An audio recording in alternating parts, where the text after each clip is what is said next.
What really happened with your host, Mike Rivero. The history the government hopes you never learn.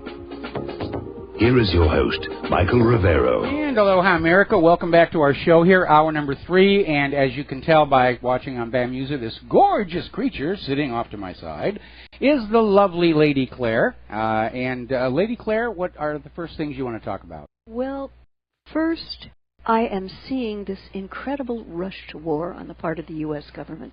And it doesn't seem to matter where it starts. Syria, Korea, China, Russia, I don't know. Monaco, Brazil, Cuba. Andorra.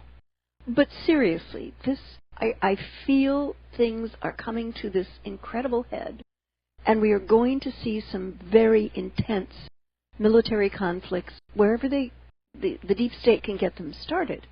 Now, one interesting piece of news came to us from Zero Hedge, which is a very sober and intelligent blog. Apparently, the Chinese foreign minister unexpectedly skipped an Asian trade summit to attend an emergency meeting back home. Now, the way that Tyler Durden characterized this is that this is coming when traders and analysts are looking with growing concerns toward Beijing and riddled with what are called deja vu memories of the China-induced near bear market of 2016 in a similar episode where China's credit impulse tumbled. And something even PIMCO highlighted earlier this week. The minister in question is Zhao Zhe, and I probably butchered his name, but that's as close as I can get. And he unexpectedly skipped a summit conference with his Japanese and South Korean peers on Friday to attend some sort of emergency domestic meeting. The officials told reporters during a ministry press briefing that Zhao's absence was not related to any diplomatic matters, adding that Zhao was expected to attend the China-Japan finance dialogue in Japan as scheduled for Saturday. And Mike, I gotta tell you, I am wondering if this reflects either a genuine economic problem for China, economic sabotage against it, or perhaps that sickening sure and certain knowledge that there are those in the American deep state who are contemplating a first strike nuclear assault against it, and that's why the THAAD system has been deployed in South Korea. Well, that makes a lot of sense, and that explains why China is very upset that the THAAD is there. Yeah. Now, I raised the possibility earlier in the show that China's economic hardship could just be what happens when you have a debt-based monetary system. But we know the United States government loves to play economic war against other countries. Yeah. They've been doing it in Venezuela. If you see the movie The Good Shepherd, which is actually quite accurate in some of the portrayals of CIA operations, where the banks will go into a country, loan them a bunch of money, then the CIA will go on in and sabotage the agriculture that the country was planning on repaying the loans with in order to keep the country in debt and under U.S. control. Yeah. So economic warfare, both overt and covert, is a reality of geopolitics, and it could very well be what's going on here. The problem is that economic wars have a very, very bad habit of turning into real shooting wars. Right, right. And another article from when the hits the fan. What the North Korean crisis is really about. Is it a pretext to nuke both Russia and China? And this is Paul Craig Roberts, again, a very sober observer and former government official. And he's asking, what is the demonization of North Korea by the prostitutes in Trump administration about? And he explains this by saying that it is about the same thing that the demonization of Iran was about. The Iran threat was an orchestration that was used to cover up the placement of U.S. anti-ballistic missiles on Russia's border. An anti-ballistic missile, ABM, is intended to intercept and destroy nuclear-armed ICBMs, intercontinental ballistic missiles, and prevent them from reaching their targets. Washington claimed that the anti-ABM bases were not directed at Russia, but were there for the protection of Europe against Iran's nuclear ICBM. Now, some Americans who are a little bit fact-challenged may believe this, but the Russians surely understood that Iran doesn't have the ICBMs or nuclear weapons. Well, even more importantly, the location where these anti-ballistic missile installations were put in didn't make sense in the context of a threat from Iran towards Europe. The placements would have been much more appropriate on Europe's borders further to the south or over closer to Iran. But placing them on the border with Russia, they really didn't fool anybody. No, they didn't. And it's very clear to Russian leadership that these U.S. bases are directed at preventing a Russian retaliation against a Washington first strike. And, Mike, I've got to tell you that for so many years now, I have been utterly appalled at the quality of thinking from the American deep state and government, no matter who allegedly runs the country. And I also have to share that after President Trump's flip-flops, which gave me mental whiplash, I can assure you, not really the guy in charge. It's like that archetypical dream of a slow-mo train wreck from which I cannot awaken.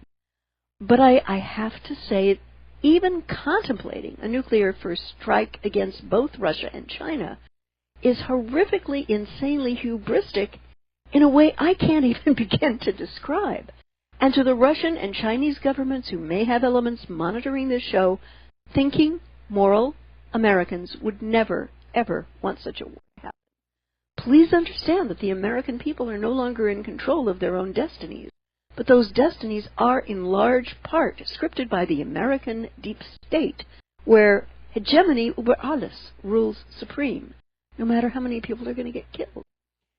Well, it's, again, it does appear like there has been a plan for quite some time for the U.S. to conquer the world, and the two major obstacles to that are Russia and China. And along with the placement of the anti-ballistic missiles, the bolstering of our nuclear arsenal, we have to look at the elevated program of building underground bunkers for the government that we have seen going back 15, 20 years, including the one that's here in the middle of the H3. We know that the government has their taxpayer-funded bunkers, the Greenbrier, Mount Weather, a whole bunch of others. We know that Cheyenne Mountain has been reactivated. We know that there's an underground facility under the new Denver airport, and in part it's causing subsidence problems for the airport itself. So somebody failed on their engineering on that one. So if they make a mistake and the Russians and Chinese do retaliate, they'll just hunker down in their bunker and say, oh, well, we made a mistake, too bad. But for the rest of us up here, we're going to have to deal with that. But again, the sociopaths who naturally gravitate to the very top of the political scene, they are oblivious to the harm that they cause to others. It's not that they don't want to see it. They psychologically can't. It's invisible to them. And before I let you continue, we're going to go on over and do a quick shout-out to our on-air affiliates who are just now rejoining the network. And what is the next thing you want to talk about? Well, apparently a victory for Theresa May in the UK may see Britain dragged further towards war with Russia.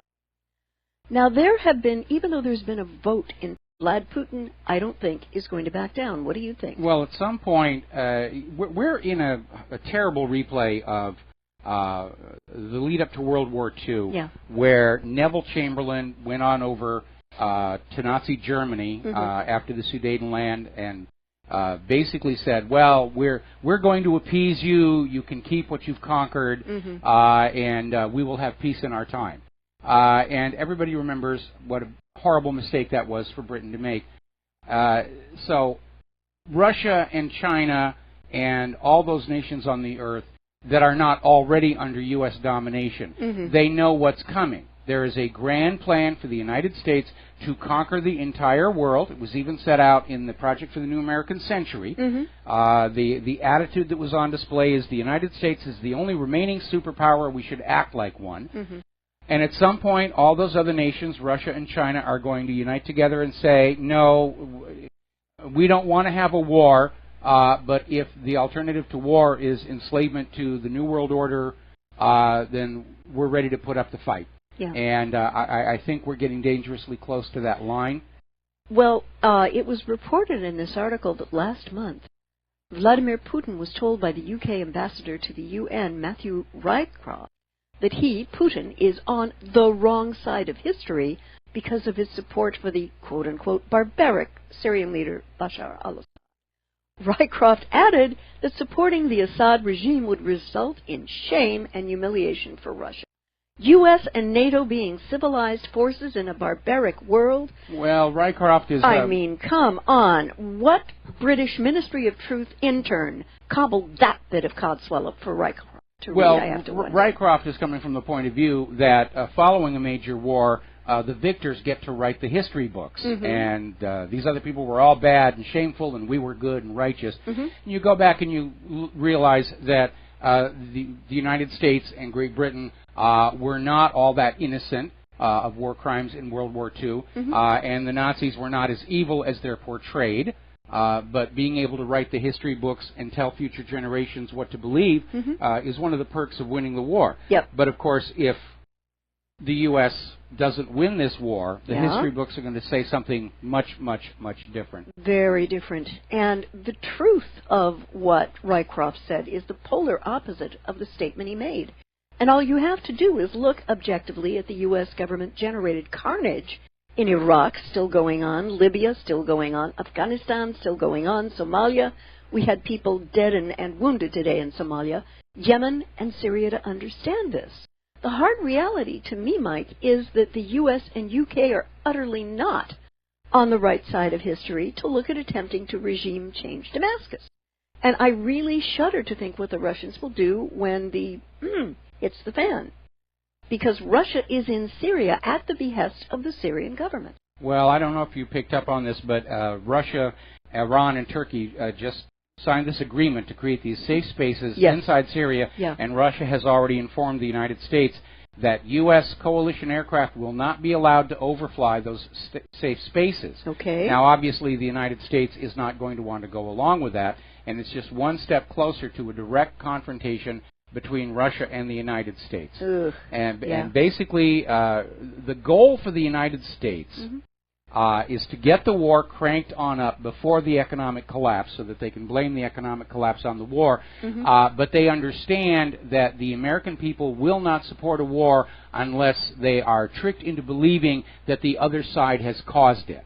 And that is true certainly in Syria. It's true in the run to war with Russia and China. It's what they're doing over in North Korea. Oh, how dare they build defensive weapons to stop us from invading them. They are in the wrong. We must invade. We saw a very interesting documentary about hysterical group thinking yesterday, by the way. Do you remember that Josh Gates Destination Unknown that we saw? Oh, yeah. This, folks, number one, it's a lovely travelogue on Travel Channel. If you haven't seen it, you might want to record it. But he went to Romania and Bulgaria, where there are certain practices that are believed to make people feel well if someone has died and they get ill, the people left in the village.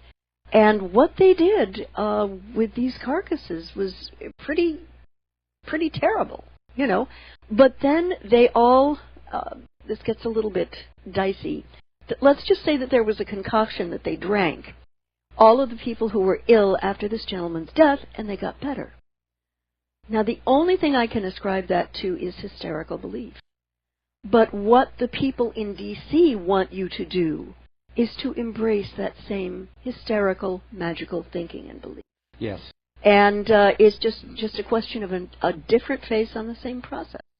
And, you know, it's not that far removed from our present situation. If you go back to World War II, the Nazi Wolf Pack, the Youth Corps, the shock troops, there's actually a spring in the Harz Mountains of Germany that German legend says if you drink from that spring, you will turn into a werewolf. And Adolf Hitler, who was really big into the occult and symbology, when you were recruited into the Wolf Pack, you were given a little vial of that water to drink as part of your initiation. Now, to the best of our knowledge, none of them actually turned into a werewolf. But they believed in the magic, and when they were juiced up on the methamphetamine that the Nazis invented as a war drug, that's what made the Blitzkrieg so effective. Absolutely. Want to turn my attention to an article that's not getting a whole lot of coverage in the U.S.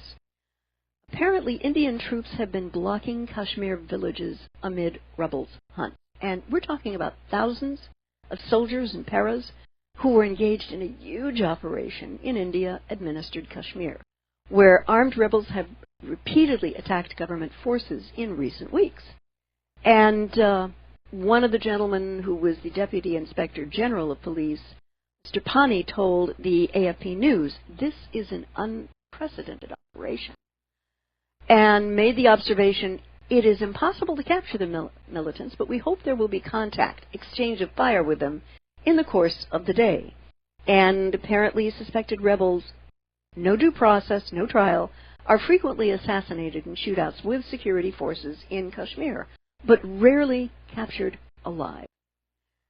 And I have a word to say to the government and military leadership of India, please.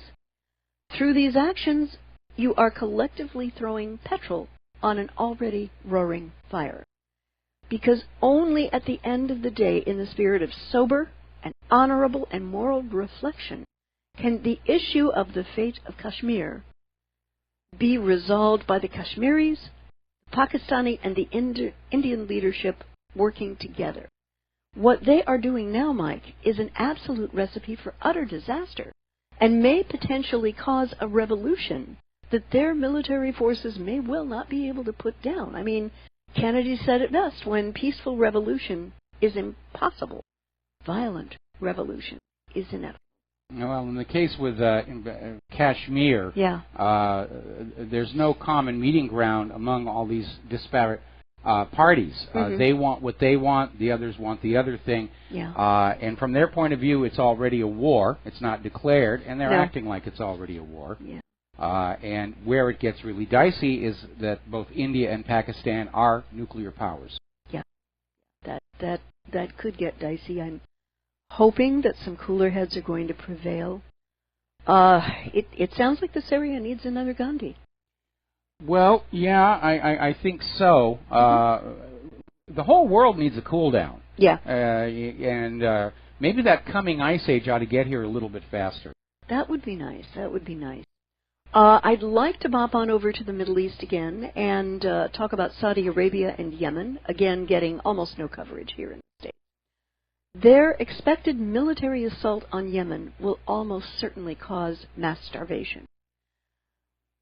3 years into this war, the UN says that the Arab world's poorest country is suffering one of the worst humanitarian crises on the planet, and that a total famine is imminent. A famine that may well be accelerated with the help of U.S. President Donald Trump. I've heard it described as a biblical crisis, a famine of biblical proportions. For the past couple of years, the U.S. has been providing Saudi Arabia-led coalition with intelligence and logistical support for its relentless airstrikes, which the UN has said has been responsible for most of the country's 4,800 deaths. I think that figure is very conservative. It's important to point out those are civilian deaths. We're not talking about the actual combatants. We're not talking about the Yemens who are actively trying to kick out their puppet rulers. All right. We're going to continue with this after the break. Okay. We'll be right back. And aloha, America. Welcome back to the show. And actually, don't call the number because we're still closing the phone lines while we get caught up on the news here. What is? So we're talking about Yemen. We're talking about the humanitarian disaster, which, by the way, is not unique to Yemen. Every place the United States goes on into, people suffer and die. The experts are saying that since the end of World War II, after World War II is all over, the United States government has murdered 20 million people in 37 different countries. But remember, Russia's the threat. North Korea's the threat. I hear you. And because of the fact that the Yemeni ports are blocked, Yemenis kids are dying of malnutrition, slow, painful, horrible death. And yet it seems to be no big deal to the Saudi military, the House of Saud, or apparently the U.S. government. But, I mean, this... it's just the cost of doing business, And, by the way, Prince Salman of Saudi Arabia, sir, I'm calling you out for this. You need to know better. And absolute shame on you. They're using depleted uranium weapons in Yemen, and these weapons, Mike, are having exactly the same effect that they did in Fallujah, where thousands of people and thousands of babies had this horrible response with birth defects in the womb. And also our returning veterans. Our returning veterans are exposed to this. Depleted uranium is the gift that keeps on giving. It's even worse than a pregnant cat. Yeah. And for the U.S. having been complicit in Saudi war crimes in Yemen for the past 2 years, the Pentagon only sees the assassination of innocent civilians with their victory at Hodeidah, which is going to be the next port that the Saudis are going to invade with American help and probably boots on the ground. And they call it collateral damage. Well, remember, it's only going to be a war crime if they lose the war and face the consequences afterwards. And what this reminds me of historically, there was a siege from the Papal Army to the town of Montségur against the Cathars.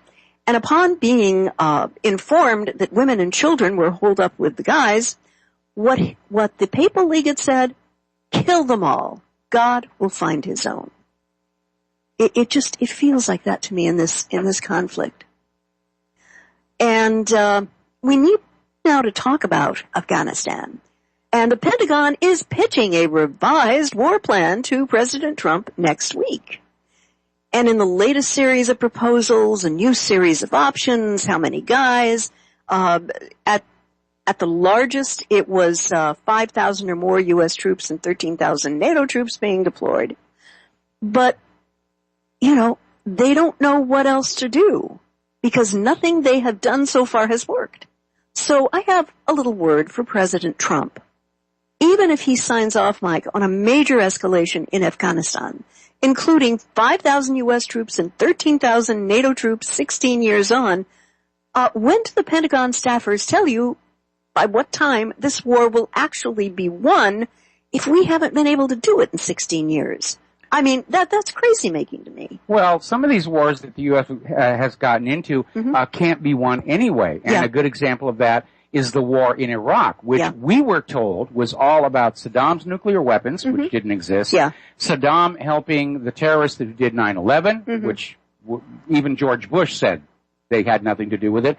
And Iraq's support for Al-Qaeda, which was nonsense because Al-Qaeda favors religious rule and Saddam's was the only secular government in the entire area. So given that the actual objectives we are told for a war are lies, they can never be achieved. And hence, they really can't say the war was won. That's why they go to the euphemisms like mission accomplished. And the war is over and done with. But they really can't say that they won. They probably will, but there's no basis for it.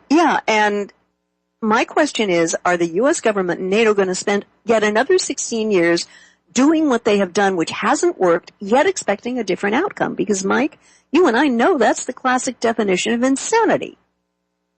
Well, the problem is there hasn't been an outcome yet. It's just dragging along and dragging along, quagmire and quagmire. And I think we're pouring resources and people into some of these countries purely so that the U.S. won't be forced to say, well, we lost that one. And I think that is a big reason why we had this situation in Syria. It was almost over. False flag attack. The war is on. We got to take a break for commercials. I got to look at some system issues at this end. We'll be right back. And aloha, America. Welcome back to our show. And what is the next thing you want to talk about? Well, I wanted to spend a little bit more time with this issue of the Pentagon pitching the president, which I think is a lousy term to use. That's, if you've got a screenplay and you're trying to get it greenlit. But this is real people. They're selling a war. And one of the areas in which I'm certainly disappointed in Donald Trump is he seems to have delegated the military foreign policy of the United States to the Pentagon. Now, the Pentagon, like the bankers, they love war because it means money, it means promotion, it means new toys. So you're never going to have anybody from the Pentagon stand up and say, maybe let's call this war off. It's always push for victory or death. My victory is somebody else's death. Right. But in my perspective and analysis, Mike, there has been way too much blood and money spent here. But the ultimate geopolitical objectives have not been realized. And in my head, and I want you to kind of work with me on this, what I think that the U.S. government and NATO should be doing is pulling their forces out of Afghanistan just as quickly as they can do it safely, then negotiating with whatever government is left standing in Kabul for the pipeline and mineral rights. Because that was what it was all about originally. And the opium. Yes, and that the too. opium. Yes, okay? yes, yeah. And what it came on down to is the oil companies who wanted that pipeline right away. They had a consortium, and they went to the government of Afghanistan under the Taliban, and the Taliban said, we're willing to lease you the pipeline right of way for the going price for a pipeline right of way. And the oil company consortium went to the United States Congress, this is back in the 1990s, and they said, we need that pipeline, but we don't feel we should have to pay the full fair market price. Yeah. It'll actually be cheaper if we go on in and conquer the country and then put in a puppet ruler who will give us the pipeline right of way for pennies on the dollar. Yeah. And, of course, that's exactly what happened. And one of the members of that oil company consortium who went before Congress and begged them for a war to change the government in Afghanistan was Hamid Karzai, who was a consultant for the Unocal Corporation. Mr. Slick himself. Mr. Slick himself, and he wound up as the installed puppet ruler of Afghanistan, and the oil companies got their pipeline right of way, and American drug lords got a new source of high-quality opium, because under the Taliban, Afghanistan had eradicated the opium poppies. If you were caught with a poppy, they'd cut your hand right off. A little draconian, but it did work. And ever since the U.S. has gone on in, the poppies are blooming, and there's a bumper crop, and the opium is just flowing into the streets of America and of the rest of the world. And we have photographs of these coalition forces, including the ones with the American flag shoulder patch, guarding and protecting the opium poppies and actually holding and loading onto trucks the sacks of the raw opium for processing. And so that's a big part of what's going on. And for a lot of Americans who've not been paying attention, it comes as a shock to find out that the biggest drug smuggler in the entire country is the country. Yeah, pretty rough. I'd like to expand a little bit on something you covered earlier. Pentagon is seeking to link Iran and North Korea, citing similar-looking missiles. You know. And they also had a similar-looking submarine. Oh, yeah, it's a similar-looking. It's a tube, and it's got a pointy thing on top. That's it. That's the link right there. I've got to tell you, when I read this, I had an industrial-strength Jean-Luc Picard double facepalm upon reading this, and at warp speed, because apparently at the Pentagon there is not a single solitary person, Mike, who understands the concept of form following function. Yes. Because given what a missile is supposed to do, it would be obvious that the Iranian and Korean missiles would look somewhat similar because they were engineered to achieve the same objective, even without any sharing of technology. And Mike, one other issue that no one seems to want to ask. Why in the name of heck would Iran want to be reaching out to North Korea for such technology, which the North Koreans have extensive problems with in terms of staging and guidance? Come on. This accusation is ludicrous on the face of it. Yeah, it really is. And it's just another attempt. It's a part of the forerunner of the run-up to we must invade Iran because they have a Death Star. Yeah. And again, it's a repeating pattern. Oh, they've got horrible weapons. They're in cahoots with our enemies. We have a moral right to go in and destroy their country before they destroy us. But again, I dare anybody to show me on a map of the United States of America where any country has actually attacked us, whether it's Iran, Syria, or North Korea. I mean, let's be honest. The last actual attack on U.S. soil took place right out this office window. December 7th, 1941. Pearl Harbor. Right. Yeah. And, yes, the Japanese did succeed in some of their balloon fire bombs, setting some trees on fire in Washington and Oregon. But other than that, we have not had an enemy nation attack us. And I know I'm going to get emails saying, well, we were attacked on 9/11. No, it was a false flag. It was a hoax. Just like the Lusitania, just like Saddam's nuclear weapons, just like Spanish mine in Havana Harbor, torpedoes in the Gulf of Tonkin, lie after lie after lie after lie after lie after lie. Why are you so gullible? I hear you. I hear you. And let's take a look at another spot in Africa, and that's Libya. Sex slavery, ISIS, and illegal arms trade. Libya has now been plunged into a failed state situation after the U.S. invasion. Which is amazing, because if you find any documentaries of what Libya was like just before the U.S. went on in there to eradicate the state central bank and the gold dinar and make sure Libya's oil was sold only for the U.S. dollar, it was a beautiful place. It had one of the highest standards of living in all of Africa. Yeah. It was a very literate society. Gasoline was 25 cents a gallon. Whoa. And the free education. Yeah. It was really a beautiful, beautiful place. And they had this amazing infrastructure, water. The aquifers. The aquifers. Yeah. They tapped into them. They had the aqueducts. They were greening up Libya. And it was doing really well. And then the U.S. goes on in and says, well, you're not allowed to have your own currency. And they kill Gaddafi. They take down the state central bank. They put up a private central bank. The gold for the gold dinar has vanished. And Libya's oil is back on the world market only for the U.S. dollar. And I would like to make a point here. And I want everyone listening and watching to please remember, the current horrific state of affairs is a direct consequence of then Secretary of State Hillary Clinton, who was cheerleading for the ouster of Gaddafi. And it's painfully obvious, looking at her legacy here, that she didn't have the intellectual capacity to think the scenario through to its logical conclusion about what would actually happen to the people of Libya once Gaddafi's assassination had been accomplished. Or she didn't care, because the real reason for his ouster was not something publicly stated. It was his gold dinar, which would have devastated the U.S. dollar. You need to understand, people like that, they don't care how their actions hurt ordinary people. That's a hallmark of a sociopathic personality. Yep. They are oblivious to the suffering their actions cause. They're just centered on themselves and what they want, and what they want is what they want, and they think it's a natural law, and anybody who gets in their way is obviously the enemy. Again, look at all the massive amount of killing, torture, crippling, destruction of heritage sites.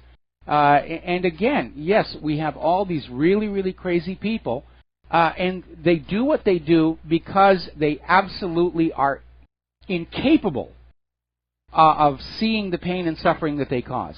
That's the definition of a true sociopath, That's right? absolutely it. And, for Hillary to sit there and say, we saw he died, and cackle like the Wicked Witch of the West, I think that was one of the things that helped her lose the election last year, because it is such a callous thing to do. And again, the people of the United States of America understood to some degree that Libya was not a threat to the United States of America. It was a threat to the Federal Reserve.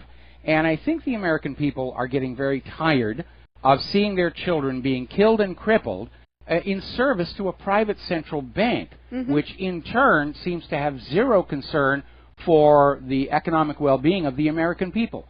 From their point of view, we are just here to be plundered. We are walking wallets. The only reason they allow us to live is to generate more wealth for them and to breed the next generation of workers and soldiers. Yeah, it's pretty grim out there, and unfortunately, I'm afraid that the grimness hasn't really stopped. I'd like to get a little closer to home.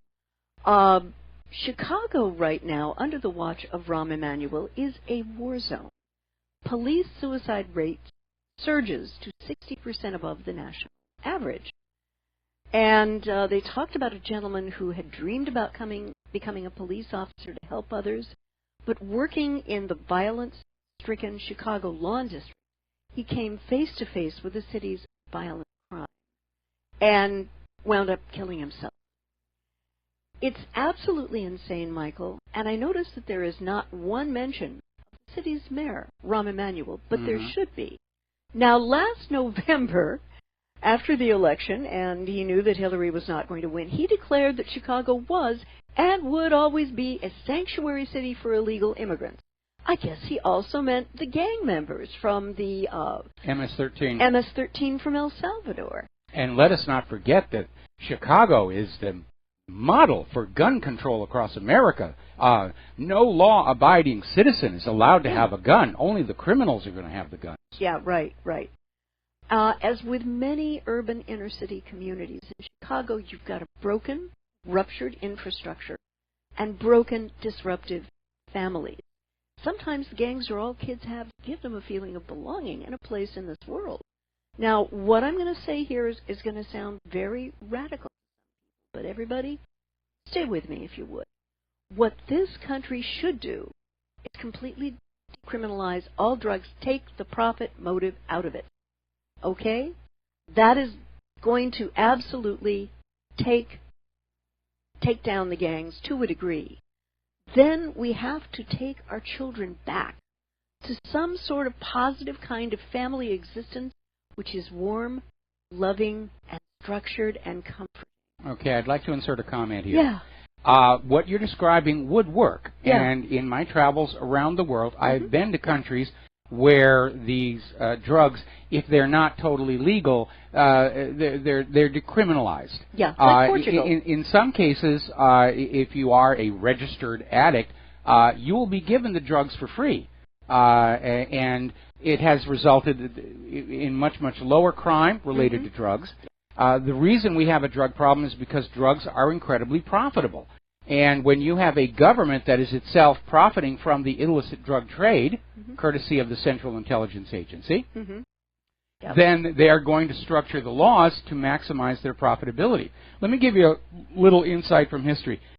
During Prohibition, when the U.S. government outlawed alcohol, the gangs that were dealing in alcohol, all of a sudden their product went from few pennies a bottle to hundreds of dollars a gallon. Yep. And they were making insane amounts of money.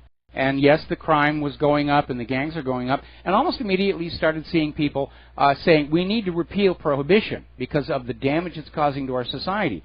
And then all of a sudden there were all these organizations out there, you know, the temperance people, and saying, no, no, no, this is a good thing. We've got to ban alcohol. We've got to keep it illegal. And what most people didn't understand is these organizations that were working to keep Prohibition in place were being funded by the rum runners and the bootleggers in order to keep their profits up. And it's really ironic when you're talking about that period of history. Women had just been given the vote in this country. And what do? They push their government toward prohibition.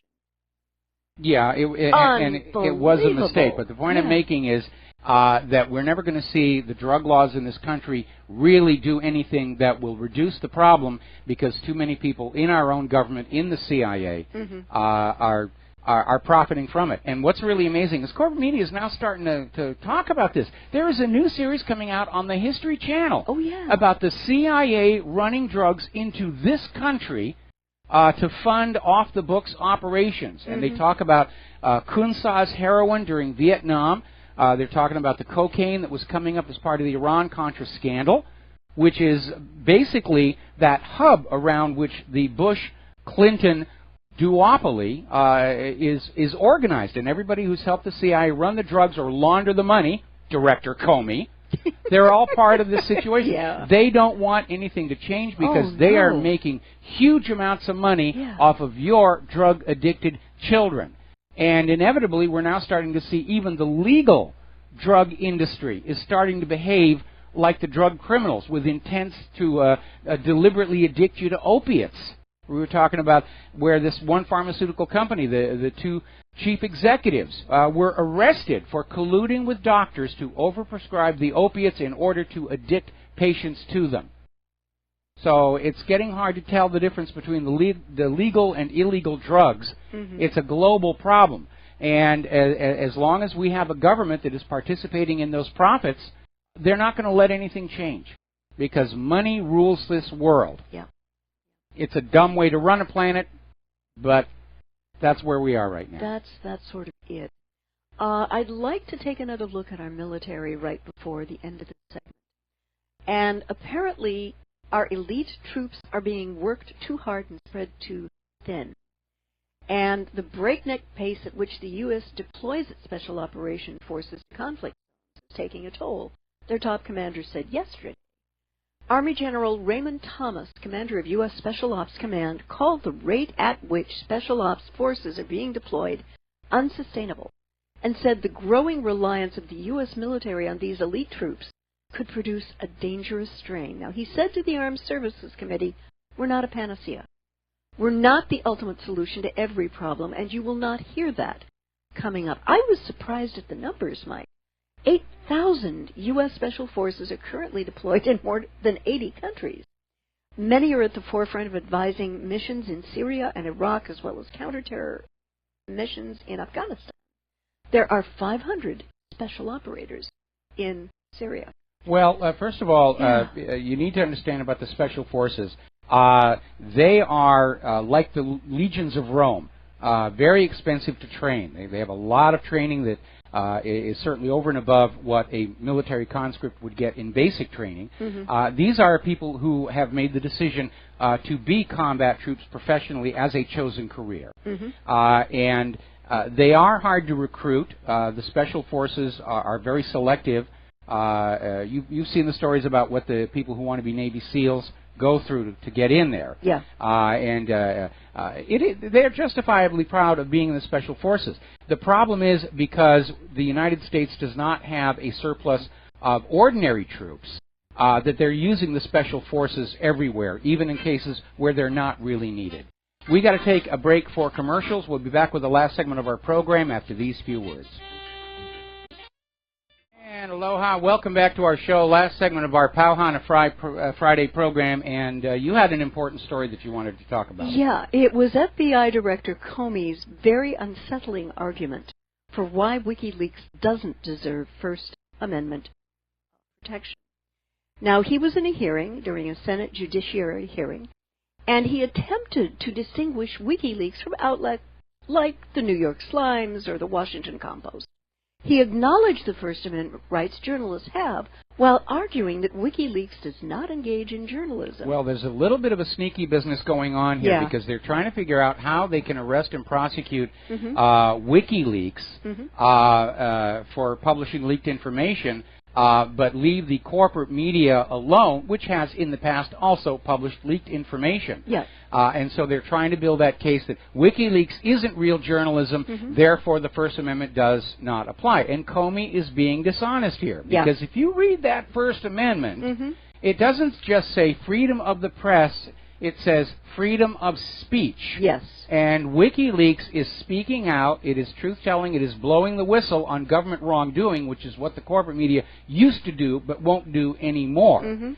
And so this is a very facile argument that Comey is trying to make. But then again, Comey is letting Hillary Clinton and Huma Abedin walk on felony Title 18 violations, saying that he doesn't think they meant to do harm, even though the letter of the law says intent is not a factor. So, and again, you need to remember something about Comey. When HSBC was laundering drug money, probably CIA drug money, Comey was on their board of directors, and he had to know what was going on. So he's part of that cartel. He's part of the narcocracy. It's an incestuous little group, isn't it? Yes, it is. You know. Maybe that's why they're producing so many brain-damaged offspring. Ouch. But what WikiLeaks has done is to inform the American public about the actions of its government and embarrass various agencies for their agendas, lack of candor with regard to what they are doing and why they're doing it. That's something that U.S. government and its agencies hates to see happen and will not tolerate. And Comey's prattling on about his and his colleagues' alleged respect for the First Amendment, because all of us care deeply about the First Amendment and the ability of a free press to get information about our work and publish it, is complete and utter codswallop. Well, you know, Comey can say he's in favor of a free press because right now the press is controlled by the U.S. government. Right. What he's trying to do is find a way of shutting down any media that's not under the control of the government, because the American people are abandoning the corporate media. Their audience numbers are in decline. Their ad revenues are in decline. They're coming on over to the independent media, to WikiLeaks, to Republic Broadcasting, to WhatReallyHappened.com, and they're finding out the real nature of their government, and they're waking up and realizing how they have just been suckered their entire life with lie after lie after lie to control them, to plunder their wealth, to send their children off to wars of conquest. And people are pretty much fed up at this point. And as one of the earlier callers said, or I replied to a caller, I don't want to see a civil war or a revolution in the streets of this country, but at this point I have to accept it's a real possibility, and we need to prepare for that. There's the music. Time for Claire and I to get on out of here and get something useful done with the rest of the day. We'll be back Monday here on the Republic Broadcasting Network, so have yourselves a really good weekend. Happy Cinco de Mayo, yes. And we'll be back Monday. Aloha, America.